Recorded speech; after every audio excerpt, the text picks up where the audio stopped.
तो यहाँ पे अच्छा आप आए तो यहाँ से आप जर्मनी जाओगे, आप इरास्मस प्रोग्राम पे जाओगे। जी बिल्कुल। तो आपकी 1 साल यहाँ होगी, 1 साल पढ़ाई, तो फिर आपने सेटल होने का कहाँ पे सोचा हुआ?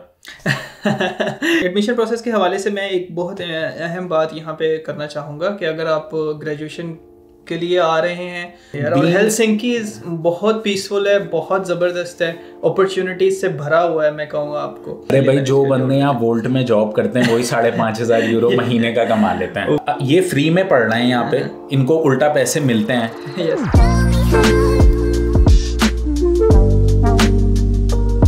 ओके, हेलो भाई, कैसे हैं आप सब लोग? आज मेरे साथ अयाज बैठे हैं। बहुत सारे लोग मुझसे कमेंट्स में पूछते रहते हैं कि फिनलैंड का प्रोसेस बताएं, फिनलैंड में एडमिशन कैसे होता है। फिनलैंड मेरे हिसाब से जर्मनी से ऊपर है फिनलैंड, क्योंकि मैं दोनों जगहों पे रह चुका हूँ। अयाज अभी जर्मनी जाने वाले हैं, ये यहाँ पे 1 साल के लिए और इनकी डबल डिग्री प्रोग्राम है। तो ये वीडियो मैं पूरी सीरीज़ बना रहा हूँ जिसमें हम अकोमोडेशन में, इस टाइम अयाज की अकोमोडेशन में बैठे हैं, वीडियो रिकॉर्ड कर लिए, वो भी इस वीडियो के बाद अपलोड होएगी। और वीज़ा प्रोसेस के बारे में, सेटलमेंट ऑप्शंस के बारे में, पार्ट टाइम जॉब के बारे में, सबके बारे में स्टेप बाय स्टेप मैं वीडियो बनाऊंगा।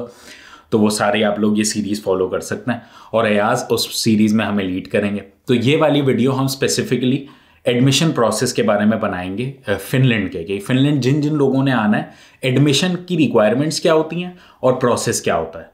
तो इसके बारे में सबसे पहले आप मुझे ये बताओ कि फिनलैंड में 2 सेशंस होते हैं साल के, 1 सेशन होता है? फिनलैंड में साल का 1 सेशन होता है। ठीक है, लाइक जो कि सितंबर में शुरू होता है, मोस्टली सितंबर में शुरू होता है और वो जून में एंड हो जाता है। ठीक है, मैं स्पेसिफिकली बात कर रहा हूँ मास्टर डिग्री की।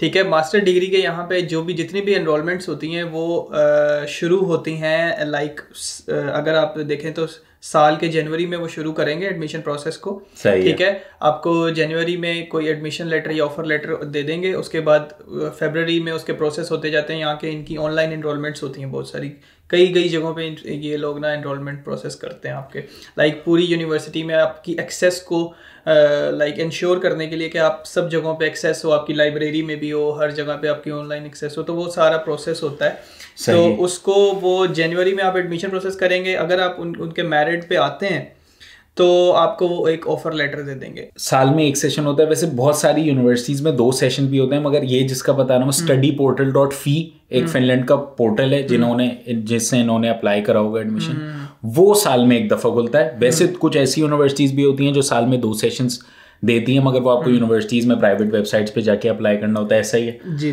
तो अच्छा, अब सबसे पहले मुझे ये बताओ कि चलो फिनलैंड आने का मैंने प्लान करा, मैं फिनलैंड आना चाह रहा हूँ। बिल्कुल। रिक्वायरमेंट्स क्या है, क्या क्या डॉक्यूमेंट्स चाहिए? सबसे पहली बात ये है कि मैं कहूँगा कि अगर आप पढ़ने के लिए आना चाहते हैं तो आप कम से कम ग्रेजुएशन करके आएँ।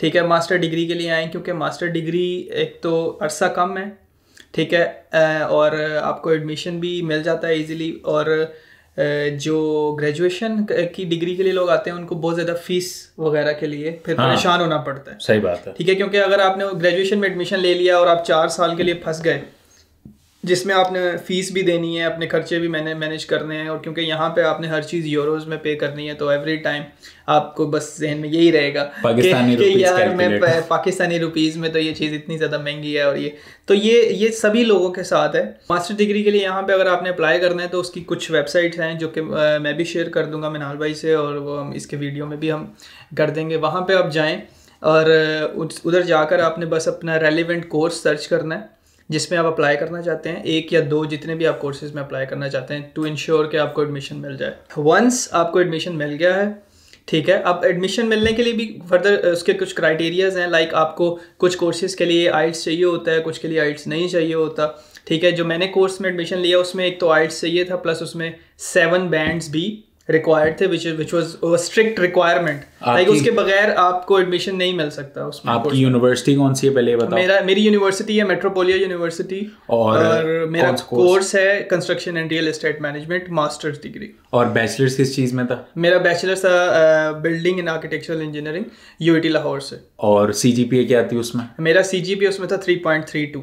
अच्छा, तो और मेरे आइल्स में बैंड 7 थे, तो टू इंश्योर कि मैं अगर मेरे बैंड वहाँ पे 6.5 भी होते तो मैं उसकी क्राइटेरिया लिस्ट से ही आउट हो जाता हूँ। उसके लिए बहुत सारी और यूनिवर्सिटीज होती हैं। ये metropolitan university by the way बहुत अच्छी यूनिवर्सिटी है यहाँ की। यहाँ और भी हागाहेलिया है, यूनिवर्सिटी ऑफ हेलसिंकी है व्हिच इज इवन बेटर, और आल्तो यूनिवर्सिटी भी है, बेस्ट है, वो तो बहुत अच्छी यूनिवर्सिटी है। तो वहाँ तो 3.78 वालों का होता है बहुत 3. खैर, मगर चलो, आपने सारी रिक्वायरमेंट्स देखी, आपने अप्लाई करा, studyportal.fi पे एक एप्लीकेशंस होती हैं, वहाँ पे आप जाके अप्लाई कर सकते हो। उसके बाद आपने नवंबर में अप्लाई करा था? मुझे दिसंबर 2020 में मैंने स्टार्ट किया था एप्लीकेशन प्रोसेस। उसके बाद दिसंबर 2021 में मेरा ये सेशन स्टार्ट हुआ, और जनवरी 2021 में क्या कहते हैं मुझे ऑफ़र लेटर मिला। उसके बाद, क्योंकि आपको ऑफ़र लेटर जल्दी देने की सबसे बड़ी रीज़न ये होती है क्योंकि आपने वीज़ा प्रोसेस करना होता है, विच इज़ ऑल्सो अनदर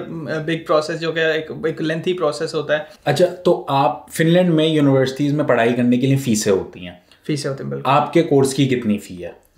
ये फ्री में पढ़ रहे हैं यहाँ पे, इनको उल्टा पैसे मिलते हैं। यस। मगर आप वो फ्री में कैसे पढ़ाई करते हैं उसके बारे में भी हम थोड़ी बात कर लेंगे। मगर वैसे अगर कोई यहाँ पढ़ाई करना चाहे तो उसकी फ़ी कितनी होती है? देखें, एवरेजली यहाँ पे साल की इकट्ठी फ़ीस होती है, ठीक है। वो यहाँ पे साल की इकट्ठी फ़ीस पे, समटाइम्स वो साल की इकट्ठी फ़ीस पे करने को कहते हैं, समटाइम्स वो कहते हैं चले आप एक सेमेस्टर की फ़ीस पे कर दें, आ जाएं, फिर आपको बाकी सेमेस्टर की फ़ीस पे कर लीजिए। लेकिन यहाँ पे एवरेज कोर्सेज की फ़ीस जो है वो यहाँ पर 5 से 6 हज़ार यूरो साल की होती है। साल की है, या लाइक अगर आपकी 2 साल की डिग्री है तो आपको 10-12 हज़ार यूरो जो है वो आप बिल्कुल रखें क्या जहन में कि आपकी फ़ीस होगी। लेकिन अगर आपका स्कॉलरशिप है और फीस आपकी बिल्कुल फ़ीस ऑफ है, तो फिर जस्ट आपके लिए वही खर्चे हैं जो आपने लिविंग एक्सपेंसेस पूरे करते हैं, बस वही आपका खर्चा होगा। वैसे क्योंकि मैं बैचलर्स करने के लिए बाहर आया था, तो मैं ये समझता हूँ कि बैचलर्स करने के लिए अगर आप बाहर आओ ना तो आपको जल्दी सीखने को मिलता है। Exactly. ग्रेजुएशन के बाद, अगर आप ग्रेजुएशन के बाद आओ, ये भी मेरे अब्बा हमेशा पीछे पड़े रहते थे कि ग्रेजुएशन के बाद जाओ, मैं नहीं माना। आपकी बात, वो उनकी आपकी वाली सोच थी कि आसानी से कर लोगे तो। मगर मैं बैचलर्स पे आया, खैर मेरी जर्मनी में थी भी पढ़ाई फ्री, तो मैंने आसानी से कर लिया, मगर ब्लॉक काउंट का एक खर्चा होता है वहाँ पे। मगर दूसरी बात यह है कि जो लोग ग्रेजुएशन करने के लिए आते हैं वो सीख तो जल्दी जाते हैं, मगर उन्हें जाहिर है थोड़े ज़्यादा टाइम फ़ी देनी पड़ती है। यहाँ ऐसा भी नहीं होता कि अगर 4 साल की डिग्री वो 4 साल ही में ख़त्म करनी है। वैसे तो 3.5 साल की होती है, आप वो 2 साल में भी कंप्लीट कर सकते हो, और उसकी कोई एक्स्ट्रा फ़ी नहीं होती। उल्टा अगर आप एक्स्ट्रा क्रेडिट्स उठाओ तो जैसे 6,000 यूरो साल की फ़ी है, मेरे घर के पास जो यूनिवर्सिटी ऑफ सियाम के, वहाँ पे 6,000 यूरो साल की फ़ी है, 5,500 यूरो। मगर बच्चे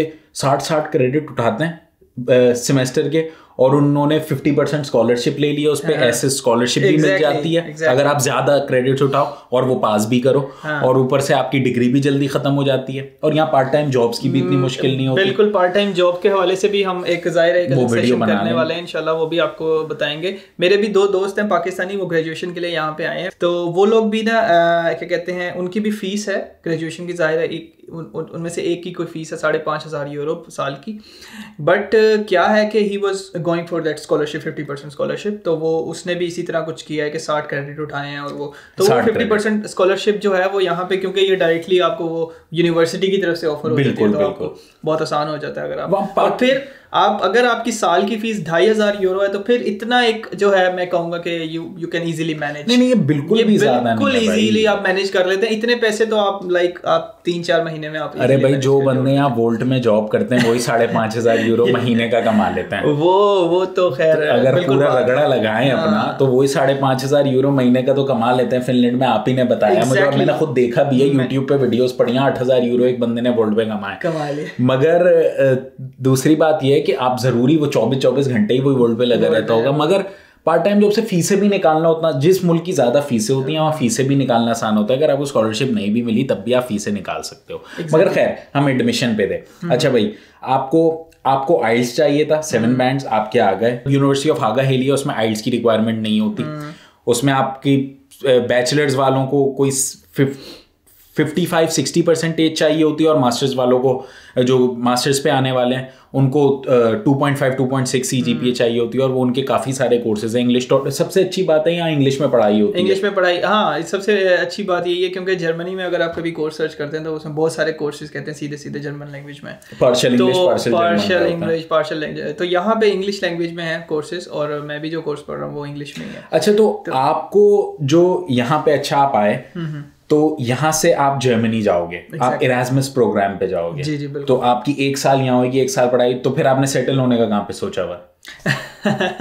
ये एक बड़ा अच्छा क्वेश्चन है, और मुझसे अक्सर लोग पूछते हैं, क्योंकि मुझे घर वाले तो हमेशा यही कहते हैं कि आपने जी बस डिग्री का आखिरी दिन है और तुसी वापस आना है। तो लेकिन ये है कि मैं जब मैं यहाँ पर आया और पहले 1 महीने में मैं भी यही सोचा था कि यार मैंने यहाँ पर नहीं रहना, क्या ये जगह ना खाने को मिलता ना कुछ है, तो बड़ा यहाँ पे क्योंकि वो लाहौरी वाला टच है ना मुझ में, तो खैर। लेकिन क्या कहते हैं, फिर जब मैंने यहाँ पर रहा और मैंने यहाँ पर लिविंग को एक्सपीरियंस किया, और अब मैं इस नतीजे पे पहुंचा, लाइक मुझे अभी सिर्फ 2.5-3 महीने हुए हैं, ठीक है। तो लेकिन इन 3 महीनों में ही मैं अब ये सोचता हूँ कि ना मैं अब थोड़ा सा अपनी सोच बदल चुका हूँ कि मैं इधर की लिविंग को और इधर के स्टैंडर्ड्स को ज़ाहिर जब देखा तो मुझे लगता है कि ना आई वुड प्रेफर कि अगर मैं एक दफ़ा जर्मनी का राउंड करके जब आऊँगा और अगर मुझे मेरा एक्सपीरियंस फिनलैंड का बेहतर रहा तो of course I would like to settle down here. और हेलसिंकी बहुत पीसफुल है, बहुत ज़बरदस्त है, अपॉर्चुनिटीज़ से भरा हुआ है। मैं कहूँगा आपको इतना भरा हुआ है कि बस आप आते हैं यहाँ पे और ये like everybody can do a lot of things here. नहीं भाई, बीइंग अ पर्सन जो दोनों जगहों पे रह चुका है, मैं अब फिनलैंड नहीं, मैं शुरू में जब आया था ना, आपकी वाली सोच थी मेरी, जर्मनी इतना याद आता था मुझे, बहुत स्ट्रेस हो जाता था, मगर फिर यहाँ की मैं बीच में अभी जर्मनी गया तो मुझे ऐसा याद आया फिनलैंड, मैंने बोला यहाँ का लिविंग स्टैंडर्ड बहुत ऊंचा है, लिविंग स्टैंडर्ड बहुत है, जर्मनी से बहुत ऊंचा है यहाँ का लिविंग स्टैंडर्ड। जर्मनी में नो डाउट बहुत अच्छी सोशल लाइफ है, बहुत दोस्त होते हैं आपके, बहुत कुछ कर सकते हो, मगर यहाँ का लिविंग स्टैंडर्ड 10 टाइम्स बेटर है, यहाँ पे तनख्वाहें भी ज़्यादा हैं। मगर खैर भाई, अच्छा और कुछ जो आप एडमिशन प्रोसेस के बारे में बताना चाहो? एडमिशन प्रोसेस के हवाले से यही था पॉइंट। अच्छा, एडमिशन प्रोसेस के हवाले से मैं एक बहुत अहम बात यहाँ पे करना चाहूँगा कि अगर आप ग्रेजुएशन के लिए आ रहे हैं तो उसकी रिक्वायरमेंट को ज़रूर पढ़ें, और जो अगर आप मास्टर्स के लिए आ रहे हैं उसके लिए तो मैं डायरेक्टली आपको बता देता हूँ, आपके जो डॉक्यूमेंट्स हैं वो बहुत सारी जगहों से, क्योंकि एक दफ़ा अपने डॉक्यूमेंट्स को प्रिपेयर करना एक पूरा प्रोसेस है, उसके लिए बहुत जगहों से आपको अटेस्ट करवाने पड़ते हैं डॉक्यूमेंट्स, ठीक है। अटेस्टेशन एक बहुत लंबा प्रोसेस है, लेंथी। तो वो कहाँ से कौन से, और वो कहाँ से होते हैं? एडमिशन के लिए या वीज़ा? एडमिशन के लिए। अच्छा, एडमिशन के लिए, स्पेसिफिकली एडमिशन के लिए, क्योंकि आपके जितने भी आपने रिक्वायर स्टडी के लिए जो डॉक्यूमेंट्स आपने देने प्रीवियस, लाइक मैट्रिक की सनद होती है हमारी यहाँ पे, इंटर की होती है, उसके बाद ग्रेजुएशन की हमारी यहाँ डिग्री होती है, ठीक है, और भी कोई कोर्स किया आपने तो उसको अटेस्ट करवाना है। अब कहाँ से अटेस्ट करवाना है, क्योंकि मैं बीइंग एन इंजीनियर, मैं इंजीनियर था तो मेरी डिग्री को पीईसी से भी वेरिफिकेशन की जरूरत थी, और एचईसी से भी जरूरत थी, ठीक है। और इंटर की डिग्री को आपकी जो है वो लाहौर बोर्ड से, मैट्रिक की भी सनद को लाहौर बोर्ड से, एंड देन जब ये इंटर और जो इंटर बोर्ड है, लाहौर बोर्ड मतलब आईबीसीसी, आईबीसीसी लाहौर बोर्ड से अलग, लाहौर बोर्ड जो लाहौर में मौजूद है। उसके बाद जब आप वहाँ से टेस्ट करवा लेंगे, फिर अपने डॉक्यूमेंट्स को कोरियर करना है आईबीसीसी इस्लामाबाद, सही है, वहाँ से टेस्ट करवाएंगे आप सारे डॉक्यूमेंट्स को। एचईसी से टेस्ट हो गए आपके सारे डॉक्यूमेंट, पीईसी से हो गए। जब ये सारे डॉक्यूमेंट्स आपके टेस्ट हो गए एक बार, तो अब आपने ये सारे डॉक्यूमेंट फॉरेन ऑफिस भेजने टेस्ट होने, वो मोफाल, वो तो नॉर्मल प्रैक्टिस है। ये मैं इसलिए बता रहा हूँ कि आप ये पहले से करवा लें, क्योंकि it takes a lot of time, क्योंकि एचईसी आपकी डिग्री को टेस्ट करने के लिए तकरीबन 16 से 17 दिन लेता है, क्योंकि आप वो इस्लामाबाद भेजते हैं, वो टेस्ट करके आपको वापस भेजते हैं, तो ये सारा टाइम स्पेन आपने इसमें इंक्लूड करना है। अच्छा, तो पुलिस कैरेक्टर सर्टिफिकेट कोई वगैरह चाहिए होता है? पुलिस कैरेक्टर सर्टिफिकेट वगैरह मुझे नहीं चाहिए। और कोई मेडिकल सर्टिफिकेट? मेडिकल सर्टिफिकेट भी नहीं। तो आप ये कह रहे हो कि एडमिशन के लिए इन सारी जगहों से अटेस्टेशंस चाहिए? अटेस्टेशन चाहिए, और दिस इज मस्ट। इसको मैं आपको आसान अल्फाज में अगर बताऊं ना, तो दिस जस्ट लाइक कि अगर आपने जो डिग्री ली है या जो आपके पास वो कागज़ है क्या वो असल है, हकीकत, लाइक वो एक रियल कागज़ है, उसकी वेरिफिकेशन है कि हाँ जी ये जो डिग्री है ये रियल है, ये जाली नहीं है। अच्छा, यूनिवर्सिटी टू यूनिवर्सिटी वेरी करती है रिक्वायरमेंट या सारी यूनिवर्सिटीज? आई थिंक ये एक जनरल रिक्वायरमेंट है जो मैंने सब जगहों पे देखी है तकरीबन, ठीक है, तकरीबन सब जगहों पे देखी है। और ये करवा लेना अच्छी चीज़ है क्योंकि आपने अपनी डिग्री को वेरीफाई करवा लिया कि ये एक जाली डिग्री नहीं है। वीज़ा के लिए तो ये करवानी है, वीज़ा के लिए तो आपको चाहिए ही चाहिए, लेकिन आप जब एडमिशन के लिए जा रहे हैं तो और भी अच्छा है कि आपकी डिग्री पहले से वेरीफाइड है, उस पर स्टैम्प्ड है कि जी ये एक ओरिजिनल डिग्री। तो जब भी आप लोग अप्लाई करने का सोचें, आप studyportal.fi इनकी वेबसाइट है, वहाँ पे जाके आप चेक कर सकते हैं कि आपको वो उस यूनिवर्सिटी में, जिस यूनिवर्सिटी में जो कोर्स में आप टारगेट कर रहे हैं, पहले आप वहाँ की फ़ी देख लें, आप पे कर सकते हैं। तो उसके बाद आप वहाँ का आगे देख लें कि उनको वेरिफिकेशंस या अटेस्टेशंस एडमिशन के लिए चाहिए, वैसे ही वो एडमिशन दे देंगे।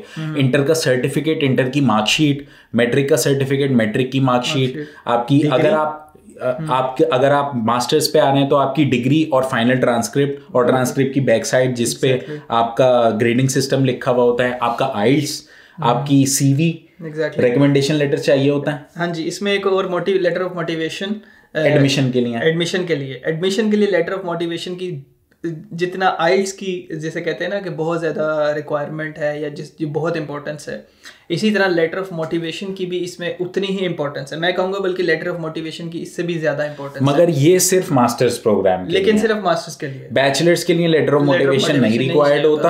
अच्छा, ये रिक्वायरमेंट फिर यूनिवर्सिटी, तो ये यूनिवर्सिटी टू यूनिवर्सिटी जो है ये वेरी करती है कि आपको या तो लेटर ऑफ मोटिवेशन चाहिए होगा, या रिकमेंडेशन लेटर चाहिए होगा, या स्टेटमेंट ऑफ पर्पस जिसे कहते हैं वो चाहिए होगा। तो ये सब चीजें, लेकिन इनमें से कोई एक चीज चाहिए होगी। अच्छा, ऑलमोस्ट टेक्स्ट सेम होता है सबका, सही है, वो तो नॉर्मल बात है। तो नाम बदल दिया लेकिन चीजें ऑलमोस्ट बीच में सेम ही। अच्छा, फाइनल सवाल, अप्लाई करने के लिए कोई फी पे करनी पड़ती है यूनिवर्सिटी को, अप्लाई फ्री में होता है? अप्लाई यूनिवर्सिटी में बिल्कुल फ्री में होता है। समटाइम्स वो थोड़े से चार्जेस आपसे कहते हैं जो कि 10-15 हज़ार रुपए, नॉट यूरो, 75 यूरोज जो जैसे जर्मनी में होता है, 50-75 यूरोज। चलो ठीक है। मगर जहां तक कि मैंने सारी यूनिवर्सिटीज में देखा और जितने हमारे स्टूडेंट्स आए, उनकी एप्लीकेशन फीस ज्यादातर यूनिवर्सिटीज में पे करनी होती है। तो वो आप लोग देख लीजिएगा। उसके बाद आप लोगों ने अप्लाई करना शुरू करना है और फिर आपने अपने एडमिशन का इंतजार करना है। जनवरी, आपने नवंबर से अप्लाई करना है? मैंने नवंबर में अप्लाई करना शुरू किया था, दिसंबर में मैंने अपनी एप्लीकेशन सबमिट की थी और जनवरी में मुझे ऑफर लेटर मिल गया था, क्योंकि वो बड़ी जल्दी प्रोसेस करते हैं आपके सारे। खैर, आपने तो फी नहीं जमा करवाई, मगर फिर जिन लोगों को फी जमा करवानी है वो फी जमा करवाएं, आपको फाइनल लेटर मिलेगा और फिर आप लोगों ने वीजा का प्रोसेस करना है। और साल में 2 ही सेशंस होते हैं, ये बात जहन में रखनी है अपने। मगर studyportal.fi पे एक सेशन के एडमिशंस खुलते हैं पाकिस्तान, बाकी आपको फिर यूनिवर्सिटी की प्राइवेट वेबसाइट्स पे जाके देखना पड़ता है। तो अब हम वीज़ा प्रोसेस के बारे में नेक्स्ट वीडियो में बात करेंगे। अगर अभी तक आप लोग ये वीडियो देख रहे हैं और आप लोगों के पास कोई और सवाल है तो वो कमेंट सेक्शंस में लिख दीजिए, मैं ज़रूर उनका नेक्स्ट वीडियो में जवाब देने की कोशिश करूँगा।